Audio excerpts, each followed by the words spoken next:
तो दोस्तों, सामयिकी के इस अंक में आप सभी साथियों का बहुत बहुत स्वागत है और वर्कर्स सोशलिस्ट टीवी के लिए आपके साथ मैं हूं राजेश त्यागी। हम लोग आज बहुत ही महत्वपूर्ण विषय पर चर्चा करने वाले हैं। किस तरह से जो प्राइवेट हॉस्पिटल हैं, कॉरपोरेट हॉस्पिटल हैं, उनके अंदर किस तरह से धांधली हो रही है, किस तरह से जो ईडब्ल्यूएस के बेनिफिट्स हैं, उसकी ईडब्ल्यूएस के जो लाभ हैं, जो लाभार्थियों को मिलने चाहिए, गरीब लोगों को मिलने चाहिए, वो उन्हें नहीं मिल रहे हैं, और किस तरह से ये अस्पताल प्रशासन और नागरिक प्रशासन की बहुत मामलों में जो मिलीभगत है उसका भी ये परिणाम है।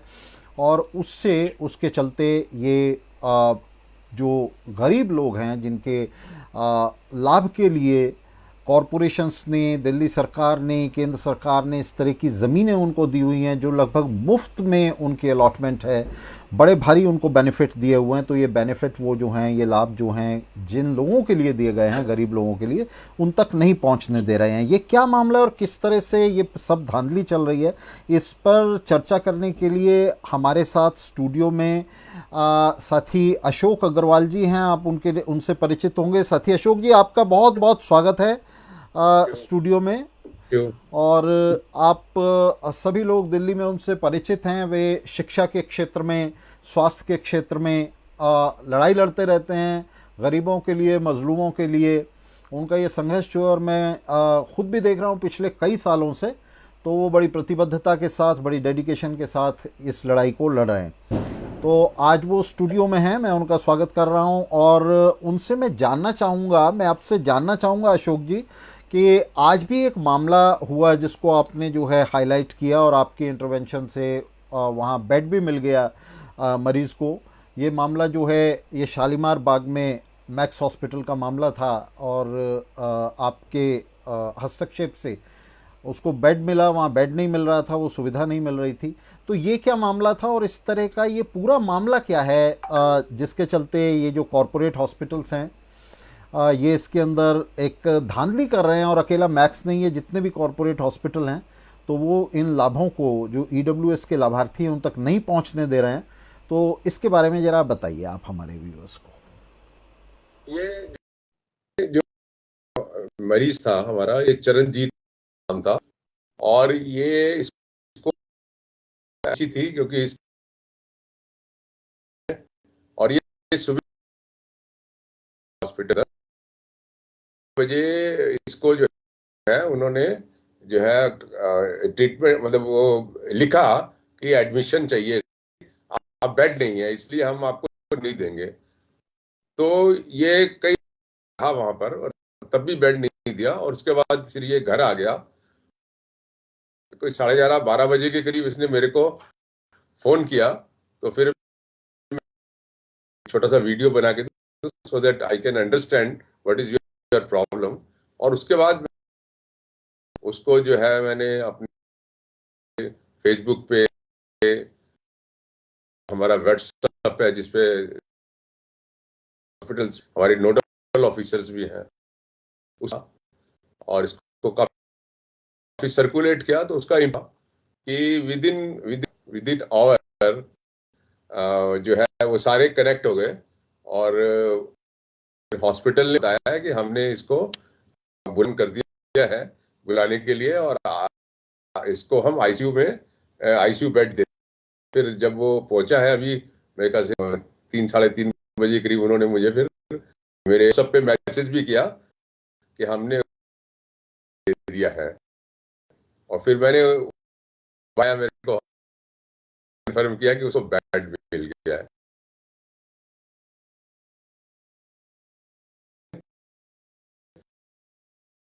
मतलब 250, इसमें 10% जो है वो ईडब्ल्यूएस बेड्स, बेड। कोविड के टाइम, जिस वक्त कोविड, गवर्नमेंट ने कि आप अपने ना कोविड बेड्स रिजर्व कर दीजिए। उन्होंने जनरल में भी, और जो ईडब्ल्यूएस थे वो भी उस रिजर्व कर दिए। अब कोविड हो गया, कोई कोविड पेशेंट नहीं है, तो इन्होंने क्या, मैक्स का हमने देखा डाटा, कई महीनों से इन्होंने लगभग बेड, इसमें 3 क्रिटिकल बेड्स है, एक तरीके से करके ये कोविड बेड्स है, और जब कोविड पेशेंट, तो वो यूज ही नहीं हुआ। तो उससे क्या हुआ कि यूएस है, उसको उन्होंने डिनाई कर दिया। अब वो इसको भी, चरणजीत को भी बोला कि हमारे पास तो दे नहीं सकते हैं। तो हमने हमने मतलब ये समझा कि तुम कोविड बेड रिजर्व करना आज, अभी 4 दिन पहले सर गंगाराम हॉस्पिटल के चेयरमैन से मेरी बात हुई, जहां कितने के करीब बेड्स हैं टोटल। तो हमारे ईडब्ल्यूएस के भी मैंने पूछा जानकारी के लिए, मुझे लगा शायद इन्होंने भी रिजर्व, तो मैंने उनसे ये कोविड बेड रिजर्व, तो उन्होंने कहा नहीं हमने नहीं करे। पेशेंट आता है तो क्या करते हैं, कह रहे हम कोई प्रॉब्लम नहीं है हमको। तो आज मैंने इनकी मैनेजमेंट को, हॉस्पिटल अपने पास कोई बेड नहीं इस तरीके से रिजर्व करके, जिसको एक बहाना मिल जाए खाली करके। तो और फिर मैंने आज इनसे मुझसे कहा कि आप अपना ट्विटर से थोड़ी बेइज्जती हो रही है। मैंने कहा चलो मैं हटा दूंगा, लेकिन आप जो आपने रिजर्व करे हुए हैं कोविड के नाम से और हमारे ईडब्ल्यूएस के पेशेंट्स को नहीं देते, तो डिलीट कर दूंगा। तो अब एक बार्गेनिंग मैंने गवर्नमेंट को भी लिखा है, क्योंकि हमने अभी क्या किया था, अभी पिछले 3-4 दिन के अंदर इंफॉर्मेशन नहीं दे रहे हैं, वो भी एक बदमाशी है। 24 हॉस्पिटल अपना इंफॉर्मेशन, और उसके पे हमने ना एक डेटा तैयार किया। डेटा तैयार करने में उसके क्या दिखा लेगा ये सारा डेटा, हॉस्पिटल के पास कोई 550 बेड है, जिसमें से 50% से भी ज्यादा बेड जो है ना खाली। This is one factor. हमने ये देखा कि उसमें से 7 हॉस्पिटल हैं जिन्होंने 34 बेड्स इंक्लूडिंग 6-7 जो है क्रिटिकल के नाम से रखे हुए हैं, और वो महीनों से खाली है। और जो हमारा क्रिटिकल जाता है उसको बेड चाहिए होता, तो यही कहते हैं कि भाई बेड खाली नहीं, हमारे पास तो कोविड बेड है। इंडिकेट करते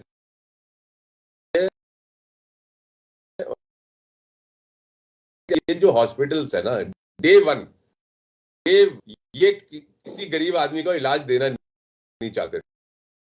वो तो कोर्ट के बार बार खींच के, और जो लोगों का प्रेशर के ऊपर था, तो ये मजबूरी में इन्होंने दे। लेकिन एक चीज मैं आपको बताता हूँ, पॉजिटिव चीज जो है ना, वो ये जो ट्रीटमेंट देते हैं वो बड़ा नॉन डिस्क्रिमिनेटरी देते हैं और क्वालिटी ट्रीटमेंट देते हैं। और यही एक बहुत बड़ा कारण है कि हमारे देने वाले भी हैं, वो भी इस हॉस्पिटलों में। इसीलिए हमारे है कि जो हमारा झुग्गी बस्ती का दोस्त जो है, वो जब सर और मैडम का बिस्तर पे उसका खाना भी आता, बिल भी मिलता है, और सपोज करो 50-15 लाख का 20 लाख का बिल मिला, और बड़े क्रिटिकल सिचुएशन है, तो वो पूरे गांव में जाके जो है ना, पूरे गांव में शोर बजा देता है कि देखो ये मेरा 20 लाख का बिल है, और ऐसे में घर वालों को भी खाना खिला दिया। तो ये एक बहुत बड़ा पॉजिटिव। नेगेटिव पार्ट ये है कि नहीं देंगे जब आप एंटरटेन ही नहीं। अब जैसे आईपीडी जो है वो 10% होनी चाहिए, सॉरी ये जो आईपीडी है वो 10, ओपीडी है वो 25 है, वो ही नहीं है। अलग अलग तरीके से देते हैं, तो हरेसमेंट हो, वो कागज, वो उसको कई बार कितनी बार तो अब वो 1 किलोमीटर के ऊपर फोटो स्टेट है, बीमार आदमी है। ये तो वही हो गया जो इरविन हॉस्पिटल के अंदर कोई जाए ना, उसको बोलते हैं एक्सरे ही आधा किलो है, तो वो वही हरेसमेंट शुरू हो जाती है उसकी है? तो ये जो चीज है ना, इंटरेस्टिंग है। तो जो है बहुत महत्वपूर्ण बात हमें बताई कि जो इलाज है वो प्राइवेट हॉस्पिटल्स में अच्छा है। तो पहली तो दुर्भाग्य की बात यह है कि सरकार जो अस्पताल चला रही है वो चाहे केंद्र सरकार के अस्पताल हों या दिल्ली सरकार के अस्पताल हों। तो ये जो अस्पताल सरकारें चला रही हैं, इन अस्पतालों में इलाज नहीं है। और ये बात आप कह रहे हैं, आप जानकार आदमी हैं विषय के, और मैं समझता हूँ कि लोग इसी तरह से इसको देखते समझते भी हैं। लोग भी ऐसे ही समझते हैं कि सरकारी अस्पताल जो हैं उनके अंदर कोई इलाज नहीं है, और ये वास्तविकता है। तो पहली बात तो ये कि प्राइवेट अस्पतालों में इलाज है, और वहाँ इतना महंगा इलाज है, 15-15, 20-20 लाख रुपए के बिल हैं जो आम आदमी नहीं दे सकता। अब यहाँ ये जो मामला है, ये थोड़ा सा मैं आपसे समझना चाहूँगा, हमारे जो दर्शक हैं वो समझना चाहेंगे कि ये जो प्राइवेट हॉस्पिटल्स के ऊपर ये जो लाइबिलिटी है, ईडब्ल्यूएस के जो पेशेंट्स हैं उनको इलाज देने की, ये लाइबिलिटी क्या है, किस तरह का कानून है, किस तरह के क्लॉजेज हैं लीज डीड में, एग्रीमेंट में, जिसके चलते अस्पताल जो हैं इसको देने के लिए मजबूर हैं, बाध्य हैं, उनके ऊपर उनको ये मैंडेट है कि वो जो है इस तरह का इलाज देंगे। ये कोई वो चैरिटी नहीं कर रहे हैं, बल्कि उनके लिए मैंडेट है कि वो इस तरह का इलाज देंगे, और इस तरह का इलाज वो दे नहीं रहे हैं। मतलब कानून कह रहा है कि आप देंगे, लेकिन वो देना नहीं चाह रहे हैं। वो हज़ार तरह से उसको जो है टॉर्पिडो करने की कोशिश कर रहे हैं, सबवर्ट करने की कोशिश कर रहे हैं। तो ये क्या क्या कानून है, किस तरह के ये प्रोविजंस हैं, इसके बारे में ज़रा बताइए हमारे। देखिए, इसकी थोड़ी बैकग्राउंड स्टोरी ये है कि 1940 में गवर्नमेंट ऑफ इंडिया थी, जिसमें जवाहरलाल नेहरू जी थे, और ये डिसाइड हुआ था कि इंस्टीट्यूशंस जिसमें हॉस्पिटल्स हैं या मंदिर वगैरह, रिलीजियस इंस्टीट्यूशंस हैं, इस तरीके के चैरिटेबल दामों पे जो है जमीन देगी। और वो दाम उस वक्त 1000 से 3000 पर थे, और ये बहुत 90 तक लगभग चलते रहे यही रेट। और 50s के अंदर, 60s के अंदर, 70s के दशक के अंदर, 80s के दशक के अंदर, 90s के दशक में ये सारे बहुत सारे स्कूलों को, मतलब सोसाइटीज को के लिए, और बहुत सारी सोसाइटीज को चैरिटेबल बनाने के लिए जमीनें दी गई। तो अब जमीनें भी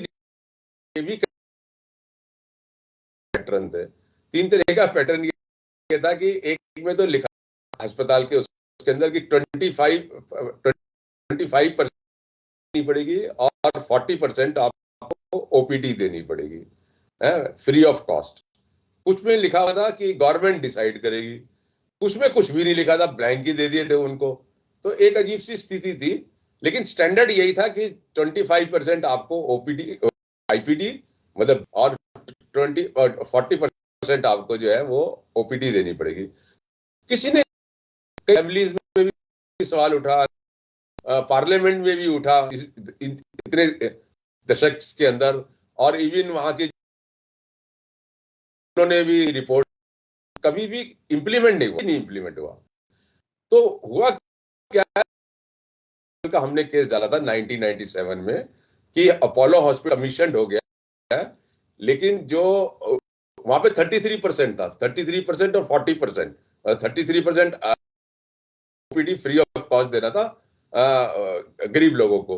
तो वो हॉस्पिटल तो तैयार हो गया 96 के अंदर, चालू हो गया, लेकिन जो गरीब लोगों को नहीं दिया, क्योंकि वहां पे झगड़ा हो गया इस बात का दिल्ली सरकार और हॉस्पिटल के बीच में। हॉस्पिटल ने कहा कि जो मेडिकल कंज्यूमेबल्स हैं वो पे करनी पड़ेंगी, मतलब टोटल फ्री। 1.5 साल जब वो ताला लगा, वजह दोनों मिले हुए हैं और जनता को बेवकूफ बना रहे हैं, तो उसमें इंटरव्यू करा। उस केस के दौरान हमको एक लिस्ट मिली कि जिसमें कोई 13 सोसाइटीज को उन्होंने जो है लैंड दी थी हॉस्पिटल बनाने के लिए, और उसमें हमें वो अलॉटमेंट लेटर भी मिला।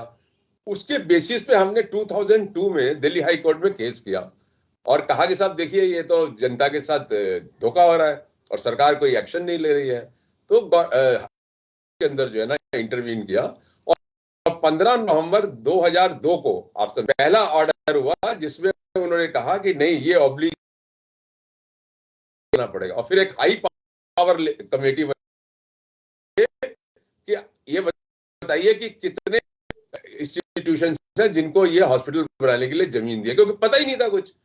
क्या वाला जो था सरकार, वो तो दे के भूल गई। लेने वाले को ये था कि मुझे कभी देना नहीं है, तो ये कोई मुद्दा ही नहीं था मतलब। लेकिन हाईकोर्ट में जाने के बाद ये बहुत धीरे धीरे काफी गंभीर मुद्दा हो गया, और उसके बाद हाई पावर कमेटी ने ये ढूंढा कि 57 सोसाइटीज को लैंड दी गई है, जिसमें 23 ऐसी हैं जिसके अंदर कंडीशन है। ये 23 2002 की बात है, ये 2023 में से आगे एक कमेटी बनाई और कहा कि जाओ देखो ये बेड दे रहे, तो उसकी हलचल मिली। और मैं आपको इंटरेस्टिंग इंस्टेंस बताता हूँ, जब धर्मशिला हॉस्पिटल, तो जो उनकी लेडी डॉक्टर थी, डायरेक्टर, वो हमसे इतनी नाराज थी कि वो गुस्से में बार बार मेरी तरफ लपक रही थी जैसे मेरा गला दबा देगी वो।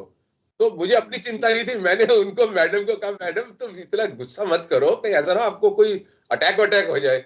मतलब वो इतना कि मतलब जैसे हमारी जो है वो पता नहीं कौन सी हम उनकी भैंस चोरी करने आ गए हैं। तो अल्टीमेटली वो कि बिल्कुल कुछ करने को तैयार नहीं थे। लेकिन जैसे जैसे कोर्ट ने इंटरवीन किया और हम लोगों ने, कमेटी ने बराबर कोर्ट को अप्रोच किया, तो ये सिलसिला शुरू हुआ 2003 ऑनवर्ड से। धीरे धीरे धीरे बैट्स रखे गए, और फिर और हुआ, कुरैशी कमेटी हाईकोर्ट ने अपॉइंट की थी देखने के लिए। तो उसने तो 450 हॉस्पिटल ढूंढ लिए थे, और उसमें उन्होंने एक चीज ये कही, क्योंकि वो मैंने जैसे बताया ना आपको, किसी में कंडीशन थी कि ऐसा करते हैं, इसको यूनिफॉर्म कर देते हैं कि 10% दे दो आईपीडी और 25% ओपीडी दे दो। उन्होंने अपनी रिकमेंडेशन कर दिया, हाईकोर्ट ने उसको एक्सेप्ट कर लिया। और फिर अल्टीमेटली 2007 में जो दिल्ली हाईकोर्ट का फैसला हुआ, उसके अंदर उन्होंने कहा कि सारे हॉस्पिटल्स, चाहे वो गवर्नमेंट लैंड पर हैं चाहे नहीं है, चाहे उसमें कंडीशन है या नहीं है, मतलब गवर्नमेंट लैंड तो कंडीशन है, और लेकिन जो उसमें एग्री है या नहीं है, वो सब 10% आईपीडी, 25% ओपीडी। अब उसमें बड़ा एक इंटरेस्टिंग टर्न हुआ। उसमें एक टर्न ये, गवर्नमेंट ने, सेंट्रल गवर्नमेंट ने भी जमीनें दी हुई थी, जैसे सेंट स्टीफन हॉस्पिटल है, गंगाराम हॉस्पिटल है, और रॉकलैंड हॉस्पिटल से हॉस्पिटल्स को सेंट्रल गवर्नमेंट ने जमीन दी हुई है। जनरली डीडीए ने दी हुई है। कुछ हॉस्पिटल ऐसे मिले जिसे म्युनिसिपल कॉर्पोरेशन ने भी जमीन दी हुई थी। तो जो सेंट्रल गवर्नमेंट थी उसने क्या करा, इस जजमेंट के बाद उनके कोवेनेंट में ना, चेंज कोवेनेंट में ऐड कर दिया, सेंट स्टीफन हॉस्पिटल के, गंगाराम हॉस्पिटल के, और ये एक वो है एक और वो जो इसको बोलते पोर्ट वसंत कुंज, फोर्टिस वसंत कुंज की भी जो है सेंट्रल गवर्नमेंट की थी, उसमें भी तो 5। तो गंगाराम हॉस्पिटल तो देता रहा, उसने भी शुरू में अटेम्प्ट किया हाईकोर्ट में केस करके, बाद में वो उसने कहा नहीं मैं तो दूंगा। That's a good thing as hospital concern. बाकी सब लोगों ने क्या करा, ट्रीटमेंट देना बंद कर दिया और ये कहा कि गलत है, और हाईकोर्ट में मूव कर गए। करा हाईकोर्ट ने उनके केस में उनको फेवर किया। हाईकोर्ट ने कहा कि नहीं, क्योंकि कंडीशन नहीं है तो आप बाद में नहीं डाल सकते। फिर वो मामला सुप्रीम कोर्ट में आया 2018 में, जो है सुप्रीम कोर्ट ने ये कहा कि नहीं, गवर्नमेंट ने लैंड दिया है, गवर्नमेंट की, और ये वो जो अगर कंडीशन डालते हैं तो आपको फॉलो करनी पड़ेगी। उसके बाद जो है ना, फिर ये गंगाराम तो दे ही रहा, सेंट स्टीफन ने देना शुरू किया, और भी 2-3 हॉस्पिटल। उसका असर ये हुआ कि बालक, ये जो है बीएल के भी काफी हमारे 40-50 होते हैं, तो उसने जो है ना, उसने भी बंद कर दिया, डराया, उन्होंने भी फिर चालू कर दिया। तो लगभग इंटरेस्टिंग कि 61 प्राइवेट हॉस्पिटल्स हैं, जिसके अंदर 900 के करीब हमारे ईडब्ल्यूएस बेड्स हैं। और उसमें सिर्फ आज के वक्त में थोड़ा अपोलो के साथ अलग लड़ाई चल रही है सुप्रीम कोर्ट में, लेकिन जो राजीव गांधी कैंसर हॉस्पिटल है, मतलब आई कैन से कि उसने अभी तक इंप्लीमेंट नहीं किया, कोर्ट में चल रही है। तो अगर वो कैंसर हॉस्पिटल भी आ जाएगा, 30 के करीब बेड्स जो हैं, 30 बेड, तो कैसे गवर्नमेंट जमीनों को ऑक्शन करती है। पहले जमाने में पहले तो वही दे देते थे उनको लीज से, वैसे ही ऑक्शन नहीं होता था, वैसे ही दे देते एप्लीकेशन लेके, रिकमेंडेशन देके। लेकिन जब से हमने केस डाला तब से चेंज ये हुआ गवर्नमेंट पॉलिसी में, उन्होंने वो कर दिया। लेकिन इंटरेस्टिंग ये हुआ कि कुछ पीरियड को छोड़ के उसके बाद जो ऑक्शन हुए उसमें भी उन्होंने एक कंडीशन डाल दी कि आपको 10% और 25% आपको देना पड़े। उसका एग्जाम्पल ये है कि शालीमार ये जो मैक्स है ये भी ऑक्शन से है, तो इसमें तो कंडीशन है। वो भी ऑक्शन से है लेकिन उसमें कंडीशन, तो अब ना। और एक और इंटरेस्टिंग फीचर ये है कि जब हम ही उसमें अवेयरनेस करते थे, ये करते थे, अब बहुत सारे MP MLA काउंसलर वो सब इंटरेस्ट लेते हैं कि लोग जो है वहां पे ट्रीटमेंट। इंटरेस्टिंग है कि इन हॉस्पिटल्स में हिंदुस्तान के किसी भी हिस्से से लोग आ सकते हैं, और इवन फॉरेनर्स, हमारी जो रिफ्यूजीज हैं यहाँ पर है, वो भी ट्रीटमेंट ले सकते हैं, प्रोवाइडेड कि उनकी जो फैमिली इनकम है वो आज की तारीख में 15,900 मिनिमम वेज होता है एक अनस्किल्ड वर्कर का, से अंदर आता हो। तो कोई भी, तो ये बहुत इंटरेस्टिंग है। इसीलिए हिंदुस्तान के अलग अलग हिस्सों से लोग हैं और यहाँ ट्रीटमेंट करते हैं। तो वंडरफुल लिमिटेशन है क्योंकि 950 ही बेड है ना, बेड इस देश की जनसंख्या के हिसाब से। तो उसके बाद अल्टीमेटली आप सरकारी अस्पताल के ऊपर डिपेंड करते हैं। तो हमें सरकारी अस्पताल तो चाहिए ही चाहिए, रोबस्ट चाहिए। और अभी हम ये जो पेंडेमिक हुआ है उसने हमें बिल्कुल अच्छी तरीके से समझा दिया है कि हमारा पब्लिक एजुकेशन सिस्टम और पब्लिक हेल्थ सिस्टम रोबस्ट नहीं होगा तो हमारे साथ बार बार इसी तरीके की घटना। दो तरह का मुझे लगता है आपकी बात से जो निकल के आ रहा है कि दो तरीके का स्कैम हमें यहाँ दिखाई दे रहा है। एक स्कैम तो सरकार की तरफ से कि आपने कहीं कंडीशन डाल दी और कहीं बिना कंडीशन के ही आपने जो है ये अलॉटमेंट कर दी लैंड की, पूरी लैंड जो है आपने बिना कंडीशन के दे दी। तो ये अपने आप में एक बड़ा स्कैम था कि आप जिन हॉस्पिटल को फेवर कर रहे थे उनको आपने बिना कंडीशन के लैंड दे दी।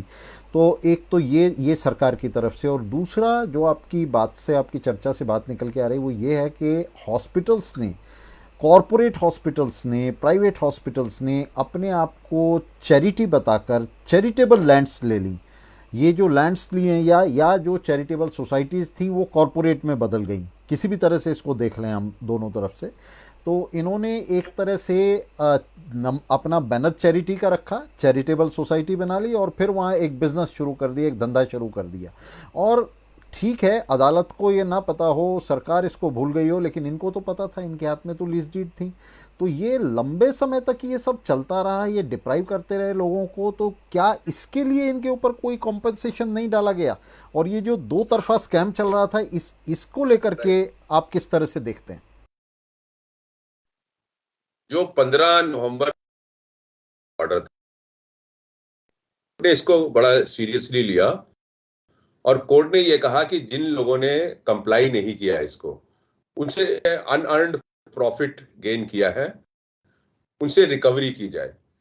तो फिर बहुत सारे लोगों के खिलाफ जो है केसेस बने और किसी किसी के 500 करोड़ रुपए का रिकवरी बना, कईयों का 100 करोड़ का बना, ऐसा करा। तो वो भी एक प्रेशर था। बाद कुछ रिवाइज किया गया हाई कोर्ट के कुछ इंटरवेंशन के, तब भी का कई लोगों के ऊपर बना और वो लोग हाई कोर्ट गए और हाई कोर्ट ने उनसे जमा करा रखे हैं पैसे। वो चैलेंज किया गवर्नमेंट के ऑर्डर को, रिकवरी ऑर्डर को, और कोर्ट ने कहा कई हॉस्पिटलों ने 100 करोड़ से भी ज्यादा जो है वो हाई कोर्ट में जमा किया हुआ है। वो दो चीजें, एक तो उनसे रिकवरी हो रही है, कुछ नए जो लोग नहीं करते उनको ये रहता है कि हमारे से भी हो सकती है।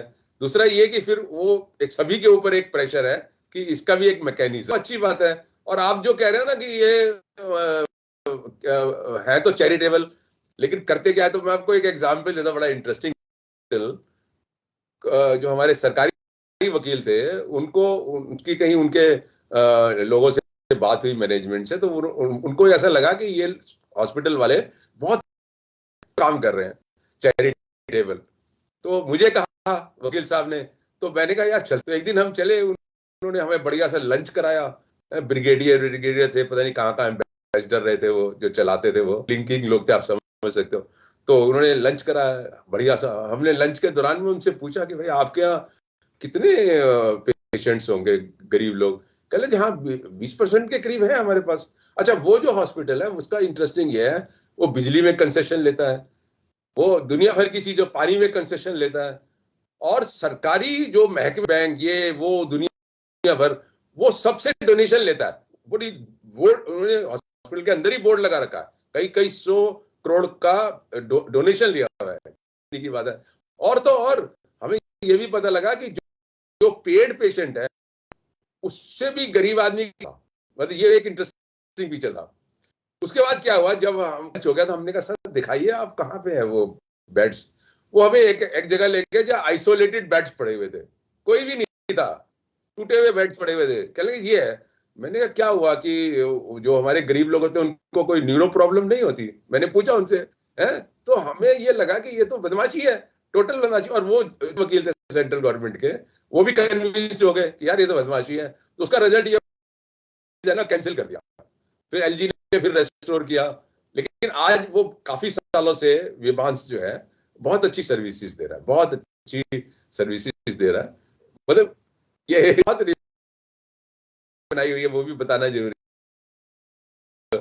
कमेटी बनाई है जिसमें मैं भी मेंबर हूँ, और हम लोगों ने बहुत मॉनिटरिंग करी है और सजेशंस दिए हैं, और उसे इम्प्रूव, जो लोग हमें शिकायत करते हैं हम उसके अंदर मतलब एक्शन लेते हैं और मतलब ले सकते हैं।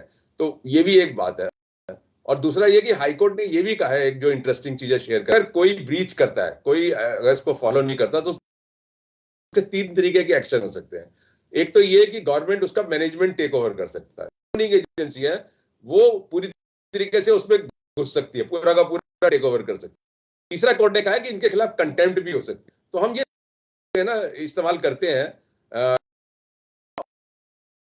और उसका चार्ज काम होता है। लेकिन कई जगह सरकार हॉस्पिटल में ये भी हो रहा है कि जो लोकल एमएलए हैं वो उनके साथ जो है गठबंधन कर लिया है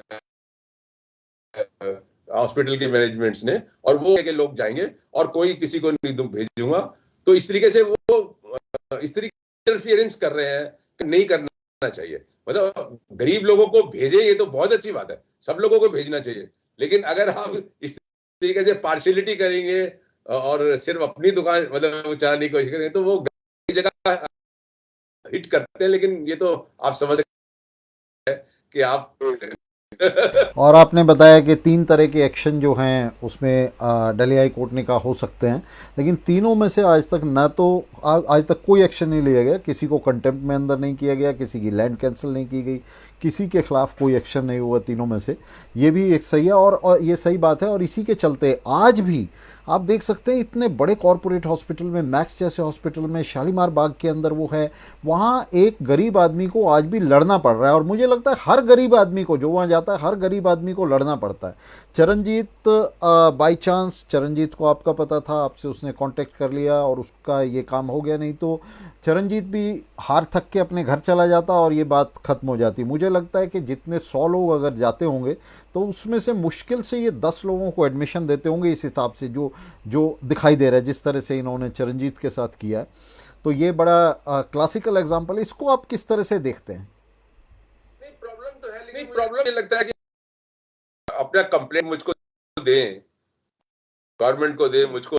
वो लोग भी कई बार ना क्या होता है, डरते हैं, उनको लगता है कि हम इनकी कंप्लेंट करेंगे तो इलाज यहाँ कराना है, तो पता नहीं ये इंजेक्शन उसी का इंजेक्शन की जगह पानी का इंजेक्शन ना दे दें, है कुछ और गड़बड़ ना करे, ऐसे डर भी उनको रहता है। लेकिन डर की कोई बात नहीं है, हाँ, क्योंकि हमने ये देखा है कि जहां तक ट्रीटमेंट की क्वालिटी है, कोई हॉस्पिटल कंप्रोमाइज नहीं करता है। अभी पीछे पीएसआरआई में एक लेडी का इलाज चल रहा था, बाहर की थी वो, दिल्ली पीएसआरआई। तो उसमें था कि वो उस वक्त कुछ समय तक उसको पता ही नहीं मैं फ्री ले सकती हूँ, दिए उसके वो पैसे वैसे भी पता नहीं कहाँ से उधार करके दिए। उसके बाद जब दोबारा उसको ट्रीटमेंट लेना था तो उसको पता लगा, वो उसने कहा कि भाई मेरे को आप मेरे पास राशन कार्ड है, मैं एलिजिबल हूँ, तो उसने कहा जो एक बार पेड हो जाता है ना, उसको हम नहीं कन्वर्ट करते। दूसरा ये कि आप तो यूपी के हो, तो उसने मुझे बताया तो मैंने कंप्लेंट ऐसे ही रिटर्न कंप्लेंट करी, दूसरे तीसरे दिन हॉस्पिटल का मैसेज उसको भी आ गया, मुझको भी आ गया कि साहब नहीं कोई बात नहीं है, हम देंगे ट्रीटमेंट। तो मुझे लगता है कि क्वेश्चन ये है कि हमने एक इनसे इलाज लेना, तो हमें मुझे रिफॉर्म की जो पॉलिसी है ना, वो मुझे लगता है ज्यादा बेटर है, लेकिन कहीं कहीं ज्यादा। हाँ तो इस हाँ तरीके जी, के यहाँ स्वास्थ्य और शिक्षा के मामले में, जी, स्वास्थ्य और शिक्षा के मामले में जहाँ, जी, स्वास्थ्य और शिक्षा के मामले में जहाँ पूरी तरह से राज्य को ये जिम्मेदारी लेनी चाहिए और राज्य की जिम्मेदारी होनी चाहिए कि वो लोगों को जो है सार्वजनिक स्वास्थ्य को और सार्वजनिक शिक्षा के मामले को देखे। वहाँ हम देख रहे हैं किस तरह से राज्य ने, सरकार ने पूरी इसका जो है निजीकरण कर दिया है और इस सेक्टर, इन दोनों ही सेक्टर्स में जो भारी मुनाफाखोरी है उसको जो, उसके लिए जो है एक स्पेस क्रिएट कर दी है, एक जगह बना दी है। और सत्ता के शीर्ष पर बैठे हुए जो लोग हैं, आमतौर से आप देखेंगे वही लोग इन हॉस्पिटल्स को चला रहे हैं, वही लोग इन बड़े स्कूल्स को चला रहे हैं, मंत्री हैं, बड़े अफसर हैं, ब्यूरोक्रेट्स हैं। तो उन लोगों का जो है इसके अंदर दखल है, उनकी जेब में इससे पैसा जा रहा है। तो ये सब हम देख रहे हैं, बड़े पूंजीपति हैं, तो उनके लिए जो है सरकार ने बाकायदा ये स्पेस जो है ये क्रिएट की है इसके अंदर, सेक्टर के अंदर, एजुकेशन में भी की है और पब्लिक हेल्थ में भी की है। तो आप क्या समझते हैं? आपने जैसा कहा मैं उससे पूरी तरह सहमत हूँ और मुझे लगता है लोग भी ये महसूस कर रहे हैं कि ये जो सिस्टम है, ये जो प्राइवेट हॉस्पिटल्स का सिस्टम है, यहाँ कब तक लोग सिर पटकते रहेंगे एक एक बेड के लिए। ये जो सिस्टम है इसकी जगह ये सारी जिम्मेदारी सरकार को लेनी चाहिए और कम से कम ये जो स्वास्थ्य और शिक्षा का मामला है ये पूरी तरह से सोशलाइज होना चाहिए, ये स्टेट के हाथ में होना चाहिए और इसके अंदर ये जो निजी जो दखल है, ये जो प्रॉफिटेयरिंग है, जो मुनाफाखोरी है, ये ख़त्म होनी चाहिए। तो इसको अशोक जी आप कैसे देखते हैं? देखिए हमारे पास एक क्यूब का हेल्थ और education all levels totally free और क्वालिटी है, और आज वो दुनिया का ना काफी टूरिज्म और हम सब लोगों ने देखा था कि जिस वक्त पेंडेमिक हाई पे था कोरोना, उस वक्त भी वहां क्यूबा के डॉक्टर्स में जाके दूसरी कंट्रियों में मदद कर रहे थे, और वहां पर 160 पॉपुलेशन के ऊपर एक डॉक्टर है, और वहां पर कोई भी व्यक्ति जो है आपको सड़क के ऊपर पड़ा हुआ बीमार नहीं दिखेगा है। तो मुझे लगता है कि इस देश में भी जहां सब इर्द गिर्द है और आज किस तरीके से कमर्शलाइजेशन हो रहा है और किस तरीके से यूनिवर्सिटीज में जो पैसा फीस है जो मार्जिनलाइज्ड है वो फर्दर मार्जिनलाइज्ड है। मुझे लगता है कि इस देश में जो है पूरी तरीके की एग्जाम्पल है ना, वो ये करना चाहिए सरकार को कि वो इसको जो है सारे लेवल्स पे एजुकेशन और हेल्थ को जो है गवर्नमेंट अपने उस पर चलाए। लेकिन यहाँ तो दुर्भाग्य की बात यह है कि भारत सरकार ने 2015 में जो अपनी नेशनल पॉलिसी बनाई हेल्थ की, उसके अंदर एक चैप्टर में लिखा था कि हम राइट टू एजुकेशन की तरह जो है राइट टू हेल्थ को भी हम फंडामेंटल राइट बनाएंगे और फिर नेशनल लॉ लाएंगे। लेकिन जब उसको फिल किया 2017 में, वो चैप्टर ही उड़ा दिया, मतलब इंटेंशन नहीं थी कोई। तो फंडामेंटल ये जो राइट टू हेल्थ है कॉन्स्टिट्यूशन में नहीं है, जजमेंट्स की वजह से कहीं कहीं इलाज हो जाता है, और प्रॉब्लम हो जाती है हम लोगों को कोर्ट के अंदर कि जब एम्स या गवर्नमेंट कहती है साहब इतना खर्चा हम तो दे नहीं सकते हैं, तो कोर्ट भी अपने हाथ खड़े कर लेते, ये प्रॉब्लम है। तो इसलिए जो मुझे लगता है एक बहुत इंपॉर्टेंट चीज है जो मैं शेयर करना चाहता हूँ वो ये कि हमें जो है इसको कॉन्करेंट लिस्ट में लाना चाहिए, इसको जो है फंडामेंटल राइट में लाना चाहिए और इसका एक नेशनल लॉ बनाना चाहिए। ये भी जरूरी है कि हम देखते हैं कि जहां फैसिलिटीज अवेलेबल है, जैसे दिल्ली में फैसिलिटी अवेलेबल है मेडिकल की कंपेरेटिव टू अदर्स के कर्स, तो बहुत करीब 40% पेशेंट जो है वो खाना भी अपने भी एक प्रॉब्लम है, मतलब उन लोगों को पता नहीं, यहाँ एम्स के बाहर आप देखेंगे हजारों लोग पड़े रहते हैं। तो अगर वो सेंट्रल लॉ बनता है और सेंट्रल लॉ में एक मैंडेट होता है कि हर एक स्टेट को हर एक डिस्ट्रिक्ट के अंदर विद इन 3 इयर्स इतना मिनिमम आपको जो है मेडिकल इंफ्रास्ट्रक्चर वो है इंफ्रास्ट्रक्चर वो क्रिएट करना होगा, तो मुझे लगता है कि और फिर as a matter of right हम कोर्ट में जा सकते हैं। मुझे लगता है ये भी बहुत इंपॉर्टेंट है।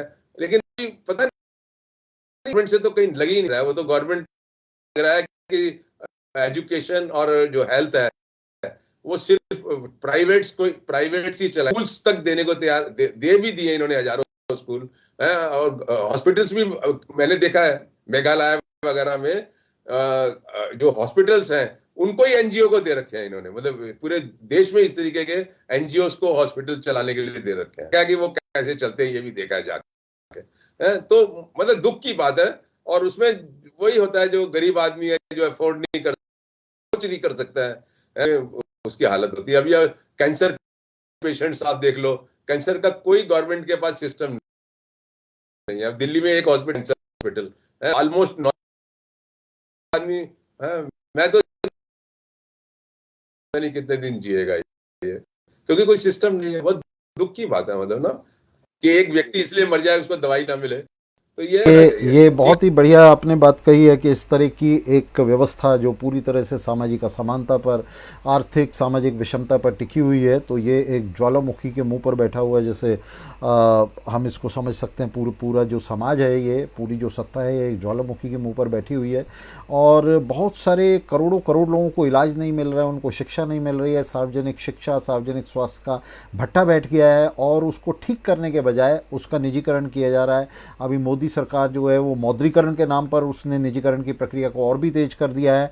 और जैसा कि अशोक जी ने कहा, बहुत ही सही कहा उन्होंने कहा कि आने वाले समय में हम उल्टा देख रहे हैं कि बजाय सरकार इसमें दखल दे, इसको बेहतर बनाए, इसके बजाय सरकार जो उल्टी दिशा में जा रही है और वो इसका भी निजीकरण कर रही है। सरकारी अस्पतालों में, सरकारी स्कूलों में ना शिक्षा है ना स्वास्थ्य है, और निजी अस्पतालों में, निजी स्कूलों में जहाँ शिक्षा है, स्वास्थ्य है, वो इतना महंगा है कि आम आदमी उसे अफोर्ड नहीं कर सकता। आम आदमी को मलहम लगाने के लिए, उसकी नसों को ठंडा रखने के लिए उसको 10%, 20% बेड, शिक्षा, ये सब उपलब्ध कराया जा रहा है। लेकिन हम देख रहे हैं ये जो लोग हैं, जो कुल आबादी में 70%, 80% हैं, गरीब लोग हैं, ऐसे लोग हैं जो उसको अफोर्ड नहीं कर सकते। इनके लिए 5%, 10%, 20% ये कोई मायने नहीं रखता, और ये भी उनको लगातार उपलब्ध नहीं हो रहा है। तो अशोक जी, आपका बहुत बहुत धन्यवाद इस सब पर रोशनी डालने के लिए। और आप अपनी जो लड़ाई लड़ रहे हैं, ये तो आपने बिल्कुल सही कहा कि इस लड़ाई को चलाते चलाते जो है, तो इसके अंदर कोई बहुत बड़ा हम कुछ एक्सपेक्ट नहीं कर सकते, लेकिन ये लड़ाई जारी है। और निश्चित रूप से ये जो सूरत बदलेगी, ये सूरत इनकलाब से बदलेगी। ये जो पूंजीवाद के ऊपर आधारित सिस्टम है, निजी संपत्ति और मुनाफाखोरी का जो सिस्टम है, जब तक इसका अंत नहीं होगा तो ये सूरत बदलने वाली नहीं है। तो अपने गेस्ट का, अशोक अग्रवाल जी का शुक्रिया अदा करते हुए, बहुत बहुत धन्यवाद उनको कहते हुए, हम आज का ये कार्यक्रम जो है इसको समाप्त करने की आपसे अनुमति चाहेंगे। सभी साथियों का बहुत बहुत धन्यवाद जो हमारे साथ रहे। शुक्रिया।